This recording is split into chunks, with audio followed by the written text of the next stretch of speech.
El deseado de todas las gentes. Capítulo 45. Previsiones de la cruz. Este capítulo está basado en Mateo 16, versos 13 al 28, Marcos 8, versos 27 al 38, y Lucas 9, versos 18 al 27. La obra de Cristo en la tierra se acercaba rápidamente a su fin. Delante de él, en vívido relieve, se hallaban las escenas hacia las cuales sus pies le llevaban. Aún antes de asumir la humanidad, vio toda la senda que debía recorrer a fin de salvar lo que se había perdido. Cada angustia que iba a desgarrar su corazón, cada insulto que iba a amontonarse sobre su cabeza, cada privación que estaba llamado a soportar, fueron presentados a su vista antes que pusiera a un lado su corona y manto reales y bajara del trono para revestir su divinidad con la humanidad. La senda del pesebre hasta el Calvario estuvo toda delante de sus ojos. Conoció la angustia que le sobrevendría, la conoció toda, y sin embargo dijo: «He aquí yo vengo. En el rollo del libro está escrito de mí. Me complazco en hacer tu voluntad, oh Dios mío, y tu ley está en medio de mi corazón». Tuvo siempre presente el resultado de su misión. Su vida terrenal, tan llena de trabajo y abnegación, fue alegrada por la perspectiva de que no soportaría todas estas penurias en vano. Dando su vida por la de los hombres, haría volver el mundo a su lealtad a Dios. Aunque primero debía recibir el bautismo de sangre, aunque los pecados del mundo iban a abrumar su alma inocente, aunque la sombra de una desgracia indecible pesaba sobre él, por el gozo que le fue propuesto, decidió soportar la cruz y menospreció el oprobio. Pero las escenas que le esperaban estaban todavía ocultas para los elegidos compañeros de su ministerio. No obstante, se acercaba el tiempo en que deberían contemplar su agonía. Deberían ver a aquel a quien amaban y en quien confiaban, entregado a sus enemigos y colgado de la cruz del Calvario. Pronto tendría que dejar que afrontaran el mundo sin el consuelo de su presencia visible. Él sabía cómo los perseguirían el odio acérrimo y la incredulidad, y deseaba prepararlos para sus pruebas. Jesús y sus discípulos habían llegado a uno de los pueblos que rodeaban a Cesarea de Filipos. Estaban fuera de los límites de Galilea, en una región donde prevalecía la idolatría. Allí se encontraban los discípulos apartados de la influencia predominante del judaísmo y relacionados más íntimamente con el culto pagano. En derredor de sí veían representadas las formas de la superstición que existían en todas partes del mundo. Jesús deseaba que la contemplación de estas cosas los indujese a sentir su responsabilidad hacia los paganos. Durante su estada en dicha región, trató de sustraerse a la tarea de enseñar a la gente, a fin de dedicarse más plenamente a sus discípulos. Iba a hablarles de los sufrimientos que le aguardaban, pero primero se apartó solo y rogó a Dios que sus corazones fuesen preparados para recibir sus palabras. Al reunírseles, no les comunicó enseguida lo que deseaba impartirles. Antes de hacerlo, les dio una oportunidad de confesar su fe en él, para que pudiesen ser fortalecidos para la prueba venidera. Preguntó: ¿quién dicen los hombres que es el Hijo del Hombre? Con tristeza, los discípulos se vieron obligados a confesar que Israel no había sabido reconocer a su Mesías. En verdad, al ver sus milagros, algunos le habían declarado hijo de David. Las multitudes que habían sido alimentadas en Betsaida habían deseado proclamarle rey de Israel. Muchos estaban listos para aceptarle como profeta, pero no creían que fuese el Mesías. Jesús hizo entonces una segunda pregunta relacionada con los discípulos mismos. ¿Y vosotros, quién decís que soy? Pedro respondió: Tú eres el Cristo, el Hijo del Dios viviente. Desde el principio Pedro había creído que Jesús era el Mesías. Muchos otros que habían sido convencidos por la predicación de Juan el Bautista y que habían aceptado a Cristo, empezaron a dudar en cuanto a la misión de Juan, cuando fue encarcelado y ejecutado. Y ahora dudaban que Jesús fuese el Mesías, a quien había esperado tanto tiempo. Muchos de los discípulos que habían esperado ardientemente que Jesús ocupase el trono de David, le dejaron cuando percibieron que no tenía tal intención. Pero Pedro y sus compañeros no se desviaron de su fidelidad. El curso vacilante de aquellos que ayer le alababan y hoy le condenaban no destruyó la fe del verdadero seguidor del Salvador. Pedro declaró: «Tú eres el Cristo, el Hijo del Dios viviente». Él no esperó que los honores regios coronasen a su Señor, sino que le aceptó en su humillación. Pedro había expresado la fe de los 12. Sin embargo, los discípulos distaban mucho de comprender la misión de Cristo. La oposición y las mentiras de los sacerdotes y gobernantes, aun cuando no podían apartarlos de Cristo, les causaban gran perplejidad. Ellos no veían claramente el camino. La influencia de su primera educación, la enseñanza de los rabinos, el poder de la tradición, seguían interceptando su visión de la verdad. De vez en cuando resplandecían sobre ellos los preciosos rayos de luz de Jesús. Mas con frecuencia eran como hombres que andaban a tientas en medio de las sombras. Pero en ese día, antes que fuesen puestos frente a frente con la gran prueba de su fe, el Espíritu Santo descansó sobre ellos con poder. Por un corto tiempo, sus ojos fueron apartados de las cosas que se ven para contemplar las que no se ven. Bajo el disfraz de la humanidad, discernieron la gloria del Hijo de Dios. Jesús contestó a Pedro: «Bienaventurado eres, Simón, hijo de Jonás, porque no te lo reveló carne ni sangre, mas mi Padre que está en los cielos». La verdad que Pedro había confesado es el fundamento de la fe del creyente. Es lo que Cristo mismo ha declarado ser vida eterna. Pero la posesión de este conocimiento no era motivo de engreimiento. No era por ninguna sabiduría o bondad propia de Pedro, por lo que le había sido revelada esa verdad. Nunca puede la humanidad, de por sí, alcanzar un conocimiento de lo divino. Es más alto que los cielos. ¿Qué harás? Es más profundo que el infierno. ¿Cómo lo conocerás? Únicamente el Espíritu de adopción puede revelarnos las cosas profundas de Dios, que ojo no vio ni oído oyó, y que jamás entraron en pensamiento humano.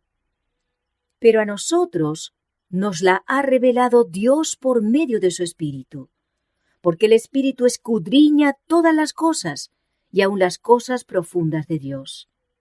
El secreto de Jehová es para los que le temen, y el hecho de que Pedro discernía la gloria de Dios era evidencia de que se contaba entre los que habían sido enseñados de Dios.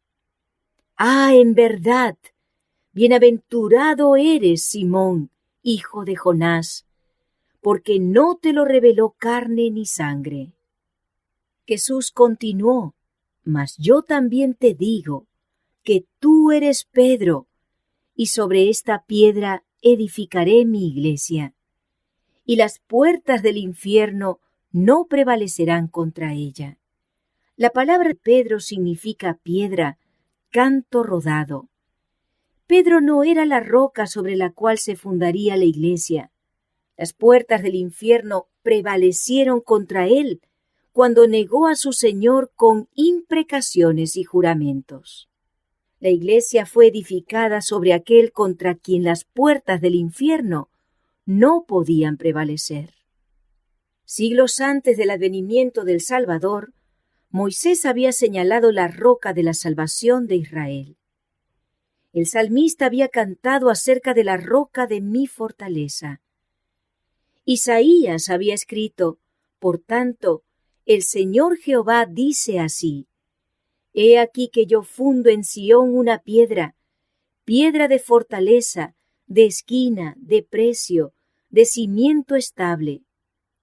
Pedro mismo, escribiendo por inspiración, aplica esta profecía a Jesús. Dice: si habéis gustado y probado que es bueno el Señor. Allegándoos a Él como a piedra viva, rechazada en verdad de los hombres, mas para con Dios escogida y preciosa, vosotros también como piedras vivas sois edificados en un templo espiritual. Porque nadie puede poner otro fundamento que el que está puesto, el cual es Jesucristo. Sobre esta piedra, dijo Jesús, edificaré mi iglesia. En la presencia de Dios y de todos los seres celestiales, en la presencia del invisible ejército del infierno, Cristo fundó su iglesia sobre la roca viva. Esa roca es Él mismo, su propio cuerpo quebrantado y herido por nosotros. Contra la iglesia edificada sobre ese fundamento no prevalecerán las puertas del infierno. Cuán débil parecía la iglesia cuando Cristo pronunció estas palabras. Se componía apenas de un puñado de creyentes contra quienes se dirigía todo el poder de los demonios y de los hombres malos.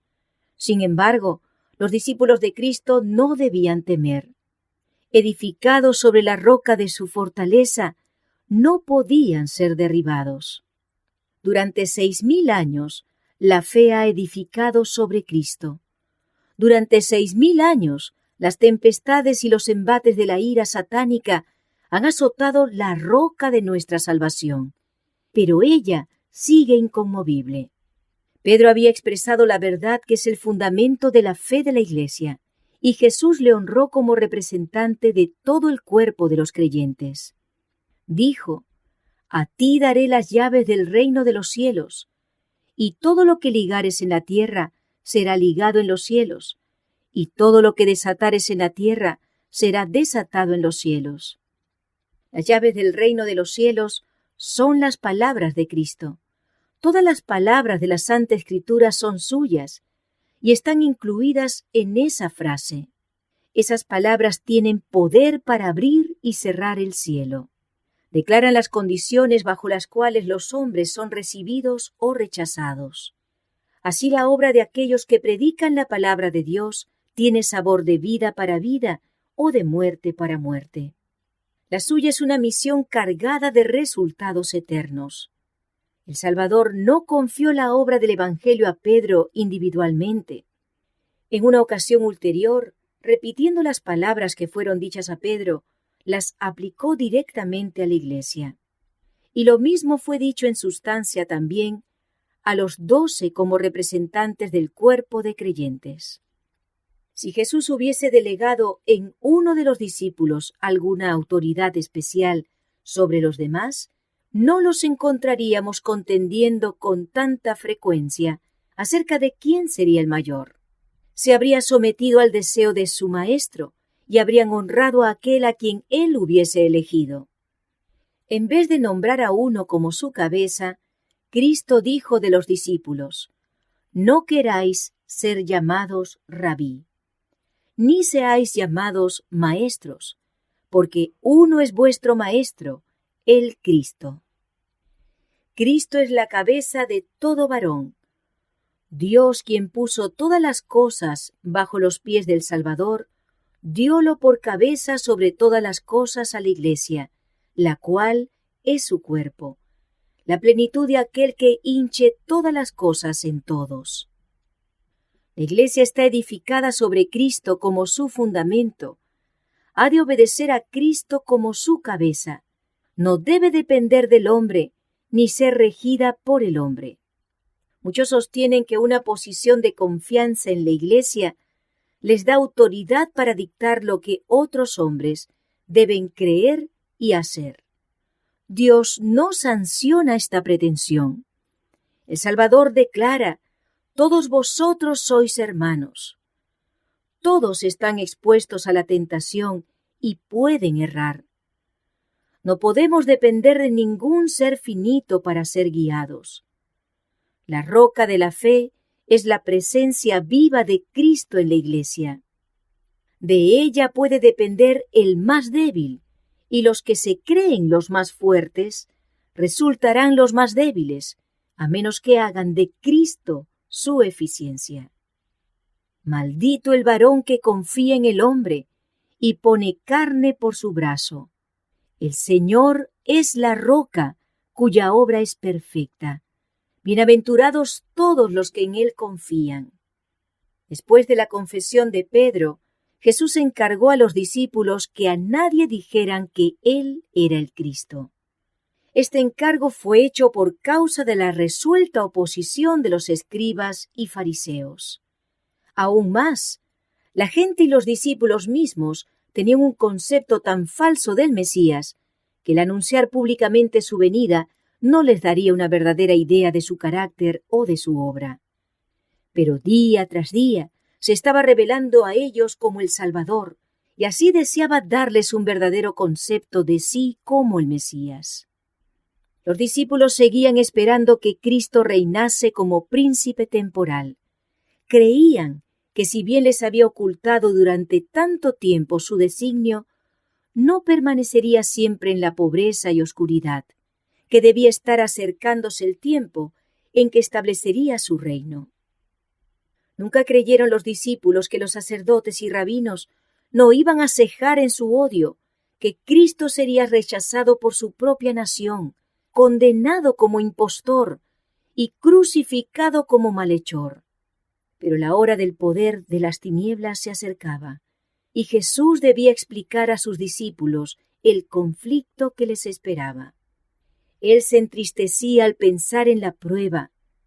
Hasta entonces, había evitado darles a conocer cualquier cosa que se relacionase con sus sufrimientos y su muerte.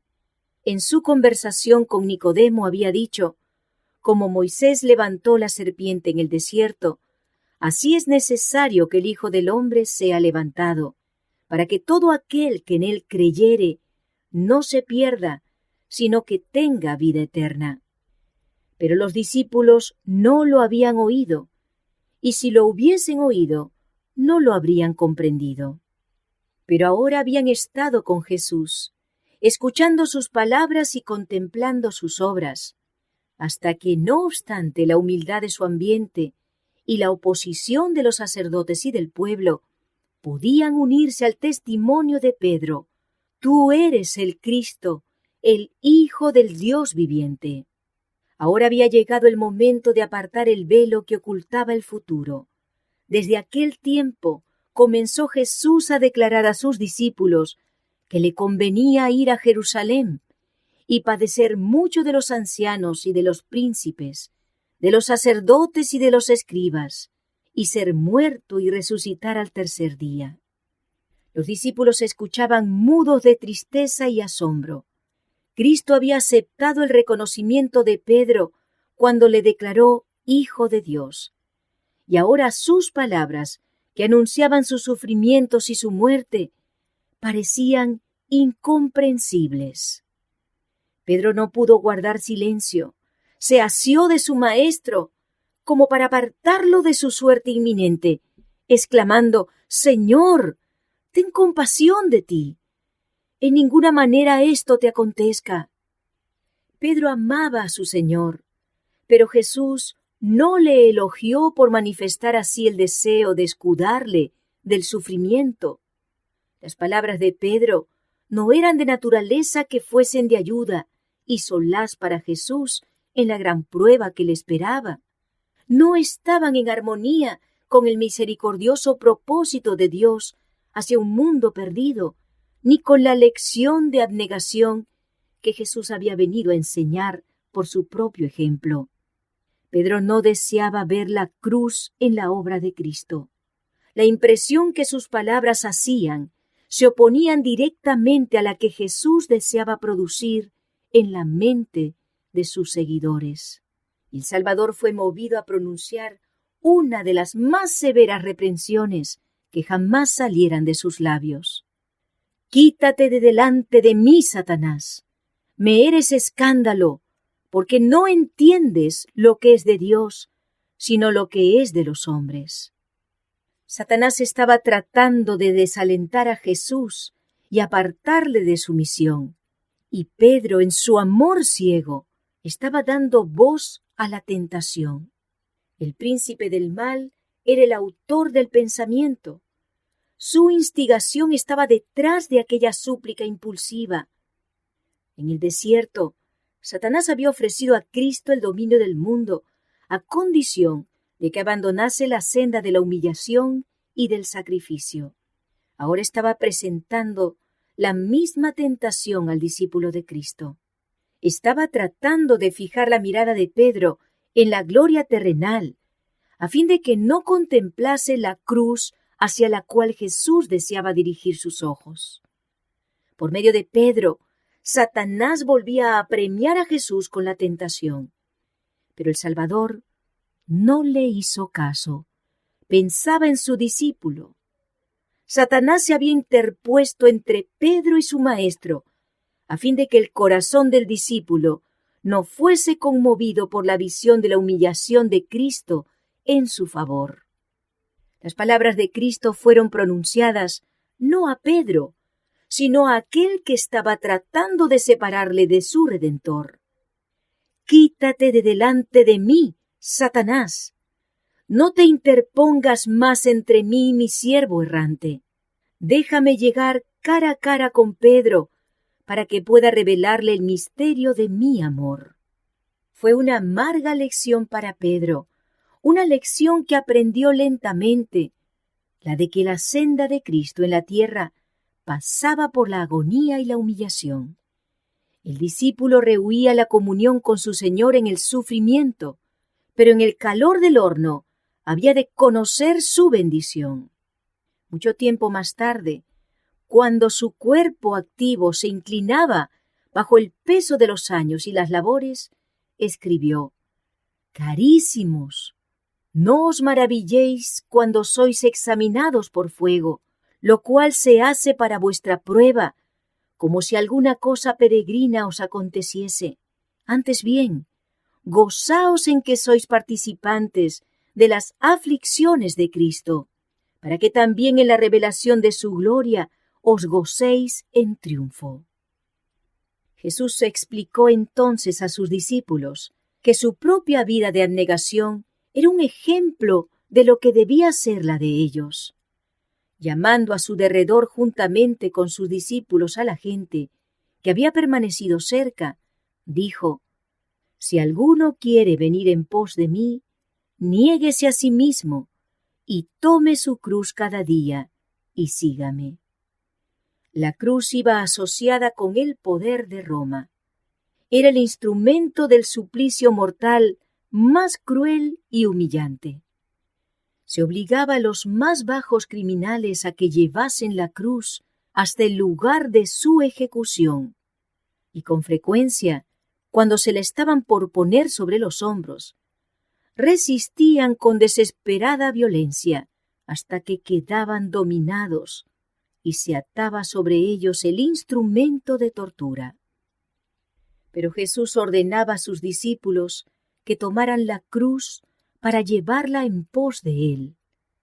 Para los discípulos, sus palabras, aunque vagamente comprendidas, señalaban su sumisión a la más acerba humillación, una sumisión hasta la muerte, por causa de Cristo. El Salvador no podría haber descrito una entrega más completa, pero todo esto lo había aceptado por ellos. Jesús no reputó el cielo como lugar deseable mientras estábamos perdidos. Él dejó los atrios celestiales para venir a llevar una vida de oprobios e insultos y soportar una muerte ignominiosa. El que era rico en los inestimables tesoros del cielo se hizo pobre, a fin de que por su pobreza fuésemos enriquecidos. Hemos de seguir la senda que Él pisó. El amor hacia las almas por las cuales Cristo murió significa crucificar al yo. El que es hijo de Dios debe desde entonces considerarse como eslabón de la cadena arrojada para salvar al mundo. Es uno con Cristo en su plan de misericordia y sale con él a buscar y salvar a los perdidos. El cristiano ha de comprender siempre que se ha consagrado a Dios y que en su carácter ha de revelar a Cristo al mundo. La abnegación, la simpatía y el amor manifestados en la vida de Cristo han de volver a aparecer en la vida del que trabaja para Dios. El que quisiere salvar su vida, la perderá. Y el que perdiere su vida por causa de mí y del Evangelio, la salvará. El egoísmo es muerte. Ningún órgano del cuerpo podría vivir si limitase su servicio a sí mismo. Si el corazón dejase de mandar sangre a la mano y a la cabeza, no tardaría en perder su fuerza. Así como nuestra sangre vital, el amor de Cristo se difunde por todas las partes de su cuerpo místico. Somos miembros unos de otros, y el alma que se niega a impartir perecerá. ¿Y de qué aprovecha el hombre, dijo Jesús, si granjeare todo el mundo y perdiere su alma? ¿O qué recompensa dará el hombre por su alma? Más allá de la pobreza y humillación del presente, él señaló a sus discípulos su venida en gloria, no con el esplendor de un trono terrenal, sino con la gloria de Dios y las huestes celestiales. Y entonces dijo, pagará a cada uno conforme a sus obras. Luego, para alentarlos, les dio la promesa, de cierto os digo, hay algunos de los que están aquí que no gustarán la muerte hasta que hayan visto al Hijo del Hombre viniendo en su reino. Pero los discípulos no comprendieron sus palabras. La gloria parecía lejana. Sus ojos estaban fijos en la visión más cercana, la vida terrenal de pobreza, de humillación y sufrimiento. ¿Debían abandonar sus brillantes expectativas del reino del Mesías? ¿No habían de ver a su Señor exaltado al trono de David? ¿Podría ser que Cristo hubiera de vivir como humilde vagabundo sin hogar y hubiera de ser despreciado, rechazado y ejecutado? La tristeza oprimía su corazón, por cuanto amaban a su Maestro. La duda acosaba también sus mentes, porque les parecía incomprensible que el Hijo de Dios fuese sometido a tan cruel humillación. Se preguntaban por qué habría de ir voluntariamente a Jerusalén para recibir el trato que les había dicho que iba a recibir. ¿Cómo podía resignarse a una suerte tal y dejarlos en mayores tinieblas que aquellas en las cuales se debatían antes que se revelase a ellos? En la región de Cesarea de Filipos, Cristo estaba fuera del alcance de Herodes y Caifás, razonaban los discípulos. No tenían nada que temer del odio de los judíos, ni del poder de los romanos. ¿Por qué no trabajar allí, lejos de los fariseos? ¿Por qué necesitaba entregarse a la muerte? Si había de morir, ¿cómo podría establecerse su reino tan firmemente que las puertas del infierno no prevaleciesen contra él? Para los discípulos, esto era, a la verdad, un misterio. Ya estaban viajando por la ribera del mar de Galilea hacia la ciudad, donde todas sus esperanzas quedarían destrozadas. No se atrevían a reprender a Cristo, pero conversaban entre sí en tono bajo y pesaroso acerca de lo que sería el futuro.